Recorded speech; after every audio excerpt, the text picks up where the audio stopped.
Alors sinon je réponds à la deuxième partie de la question. Pour le personnage de Baya, c'était beaucoup plus compliqué parce que déjà on avait une idée avec ma co-scénariste, on cherchait plutôt une comédienne maghrébine ou d'origine maghrébine, enfin dans l'écriture, et puis que j'ai pas trouvé la comédienne vraiment qui avait toutes les qualités du rôle, c'est-à-dire l'énergie, l'humour, le côté clown, et aussi le côté jusqu'au boutiste, parce qu'il y a quand même toutes ces scènes nues dans le film et tout ça.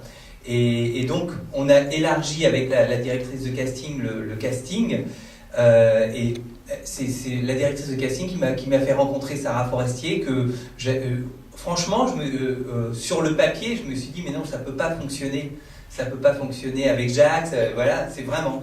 Et puis, quand elle est rentrée dans la pièce, elle avait lu le scénario, et là, j'ai su dans les 5 secondes qu'elle serait super et qu'elle avait justement, qu'elle avait compris aussi que toutes les scènes de nu étaient des scènes de comédie et des scènes de burlesque, et que pour interpréter ce rôle, il fallait pas être dans la demi-mesure, quoi, qu'il fallait y aller.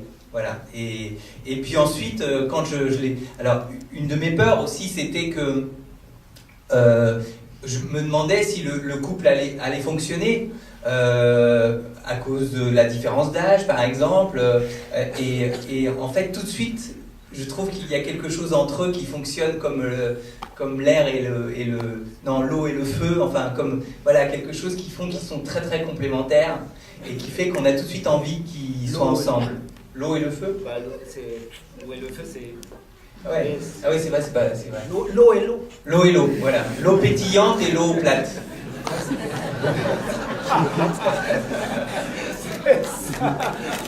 Bravo.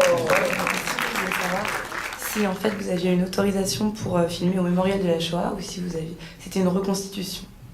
Non, on a eu une autorisation qui a été assez longue à obtenir d'ailleurs. C'est le moins qu'on puisse dire. Et finalement, ils nous ont donné l'autorisation. Donc c'est le vrai mémorial de la Shoah. Et voilà. Je ne sais pas pourquoi, pendant très longtemps, ils ne voulaient absolument pas qu'on tourne. Et puis à un moment donné, je ne sais pas pourquoi d'ailleurs. Moi, je crois savoir pourquoi. Parce que ce scénario, et c'est ça qui est beau dans cette histoire, c'est que ce scénario-là, moi je l'ai lu, magnifique, vraiment, je l'ai dit tout à l'heure.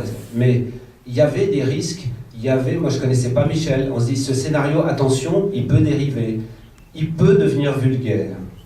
Et je pense qu'il y a des gens, et c'est que c'est une des raisons pour lesquelles peut-être, c'est pas que politique et que parce que ça remue des choses importantes, je crois que il y a des fois, c'est intéressant que dans un scénario, il y a un risque, quel qu'il soit, parce que justement, du coup, tout le travail est d'échapper à cette chose, et je pense qu'il y a des gens qui ont eu peur de ça, et il n'y a pas de chaîne hertzienne, il n'y a pas la 1, il n'y a pas la 2, il n'y a pas la 3, il n'y a pas de coproduction des chaînes hertziennes. Et puis bon, c'est ça qui est merveilleux, c'est que du coup, le film arrive, il est pour moi profondément dénué de tout, il a complètement sauté la barre, il n'y a aucune vulgarité dans ce film, pour moi, aucune, et c'est ce qui fait sa beauté, etc. Mais à la lecture, les producteurs ne sont pas là, mais c'est un film qui a un financement, c'est un petit financement, c'est un film, je ne sais pas, je ne connais pas le genre, mais voilà, c'est pas un gros budget. C'est pas du tout un gros budget, quoi. Pas du tout. Parce que il n'a pas trouvé. Alors que, voilà. C'est très difficile de faire des films qui parlent politique en France. C'est très difficile. Pardon ? Comment ? Si Sarkozy a vu le film, non, pas à ma connaissance. Je ne suis pas d'ailleurs hyper pressé de montrer. Voilà. Je dirais même ça me terrorise parce que j'arrête pas d'entendre parler de réalisateurs qui ont fait des films récemment et qui à un moment donné ont reçu un coup de fil de dire oui alors c'est Nicolas, j'ai vu votre film. J'ai pas du tout envie de poser simplement c'est un film tonique et rafraîchissant qui m'a fait vraiment très plaisir dans ce monde un peu gris qui est le nôtre en ce moment. Et que ce que j'aimais aussi, c'était ce qui m'a touchée, c'est le côté anti-Adélo, le fait qu'elle fasse ça avec son corps. Je trouvais ça superbe et génial, quoi. Un couple formé aussi par Jacques Gamblin et Sarah Forestier, aussi un couple très tonique et très dynamique. Et bravo, voilà, j'avais pas de questions particulières. Non, mais c'est chouette, c'est chouette. Quelqu'un qui n'a pas aimé? C'est intéressant, ça toujours. Attendez, une réaction. Madame. Je cours. Là, on serre les fesses. Même si l'histoire avec Jacques Gamblin est une belle histoire d'amour, je trouve que le personnage féminin était quand même une manipulatrice, et quelles que soient les souffrances qu'elle a vécues, je crois que c'était pas... ça me gênait. Ça me gênait parce que je crois que même les hommes de droite ont un cœur, et vouloir les manipuler, je vois pas ce que ça... Oui, et puis un cul, et puis... ouais, si vous pensez que c'est essentiel... Enfin, moi, ça m'a... Vous disiez que quand vous avez présenté le film, que vous avez voulu le faire parce que vous avez été irrité. Moi, les choses qui m'irritent, je crois que c'est le manque de sincérité ou la manipulation, que ce soit de l'homme vers la femme, de la femme vers l'homme, du pauvre vers le riche. Voilà, c'est tout, et c'est pour ça que ça m'a plu très moyennement. Bah, écoutez, voilà.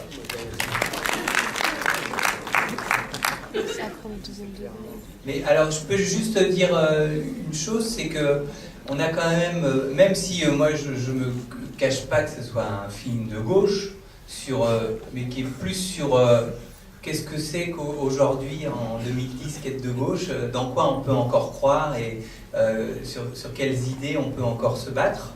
On a quand même essayé et on avait vraiment ça à cœur en faisant ce film, de ne pas être sectaire, et que ça puisse plaire à tout le monde, à tous les publics, à partir du moment où on accepte l'autodérision.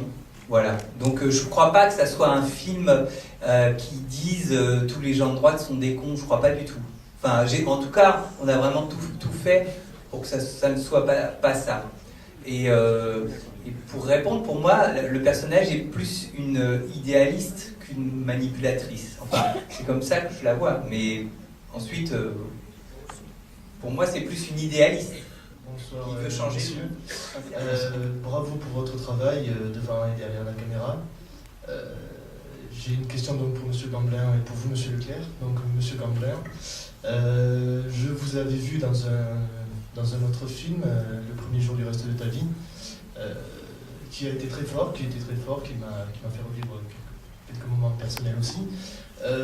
J'aurais voulu savoir si c'était un choix délibéré de votre part de faire ce genre de film, on va dire, intimiste, ou on va dire à petit budget. Je sais pas si ce n'est pas péjoratif, hein, ce que je dis là. Oui, j'entends, mais non, c'est pas... Enfin oui, c'est un choix, mais c'est pas un choix de principe. J'ai aucun principe de cette nature-là dans ce métier. Moi. Alors, j'ai pas de classe, d'ailleurs, ça, je pense que, alors, pour le coup, je ne fais pas partie des gens qui ont une famille de cinéma, et je me défends de ça, d'ailleurs, bec et ongle. Cette liberté-là, des fois, on la fait payer, d'ailleurs, ça arrive. Mais voilà, je me sens un être totalement libre dans mes choix et tout ça, je peux faire. Après, c'est des propositions, après, c'est beaucoup de films, et puis on imprime quelque chose. J'imprime un univers, évidemment, au bout d'un moment, parce qu'en plus on est tout le temps en train de nous interroger sur tout ça, les trucs et tout, dans la presse. Bon, à un moment donné, il y a quelque chose qui transparaît de mes goûts, tout simplement. Et il se trouve que mes goûts vont vers des films qui sont à la fois... parce que je ne trouve pas que ce soit des films intimistes, moi, mais je dirais autrement. Après, c'est une question de vocabulaire, mais je trouve que c'est à la fois qui sont vraiment populaires et en même temps qui sont fins et qui ont de l'intelligence et du cœur. Voilà. Bon, j'aime bien ces couleurs-là. J'aime bien qu'on rit à gorge déployée, puis l'instant d'après, pouf, on ne sait pas où. J'aime ça. Alors, il se trouve que là, il y a 2 films, en effet, comme ça, puis il y a dans mon parcours d'autres comme ça, d'autres qui sont très graves aussi, dont vous n'avez même pas entendu parler, mais qui étaient aussi des films un peu décalés comme ça. Et je suis ravi que ces films-là, en ce moment, celui-là, on va voir s'il trouve son public, mais enfin, il est vachement bien parti, et je suis ravi, bien sûr, que ces choses-là, qui sont à la fois réalistes, et puis pas du tout, et complètement barrées par moments, assez délirantes, surréalistes, tout ça. J'aime bien que ça joue partout, et puis que ça finisse par toucher le palpitant, ouais, j'aime ça. D'accord, merci. Et puis au niveau Et donc des- ça peut être voilà, toutes sortes de budgets, de machins, de gros trucs, commercial, pas commercial. Après ça dépend des histoires, mais je suis pas du tout calé sur le truc. Non, non. Non. Bonne réponse. Pas de souci. Et pour vous, monsieur Leclerc, vous avez, enfin, monsieur Gamblin disait tout à l'heure que vous avez eu un petit peu de difficulté pour le financement de votre film. Maintenant, comme dirait un certain président de la République, on ne va pas se mentir, vous citez quand même à peu près une cinquantaine de fois le mot Arthur Martin. Non, Arthur Martin, est-ce que la marque vous a quand même envoyé un petit chèque de remerciement, au moins une lettre Oui, oui. Alors, on n'a pas essayé d'avoir un chèque, mais par contre, on leur a demandé l'autorisation. Parce qu'on ne voulait pas avoir des procès après. C'est tout l'autorisation. Oui, et ils nous ont quand même fourni une affiche qui est dans le film où il dit avec Arthur Martin et tout ça. Voilà. Bah oui, ils sont généreux. Mais ils sont généreux, ouais. Puis de toute façon, il s'appelle plus Arthur Martin, il s'appelle Electrolux. Donc voilà. Donc voilà. Et puis de toute façon, Arthur Electrolux, personne n'aurait compris. Puis de toute façon, a priori, je veux dire, un personnage a le droit de s'appeler comme il a envie de s'appeler. Il peut s'appeler Indesit ou Electrolux. Ils n'ont rien à dire, je pense, là-dessus. Parce que moi, je m'appelle bien du nom d'un magasin. Donc, voilà, c'est mon nom, ils vont pas me faire un procès. Encore une réaction, une question? La dernière, parce que là, il y a Voilà. les babysitters. Hein. Voilà. Alors une dernière question.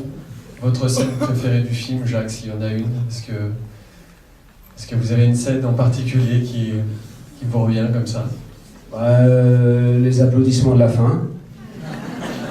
Et bien voilà, ça sort le 24 novembre. C'est sorti. C'est compliqué, Voilà. hein, c'est un peu compliqué. Voilà. Merci, Merci, à bientôt. beaucoup. Au revoir.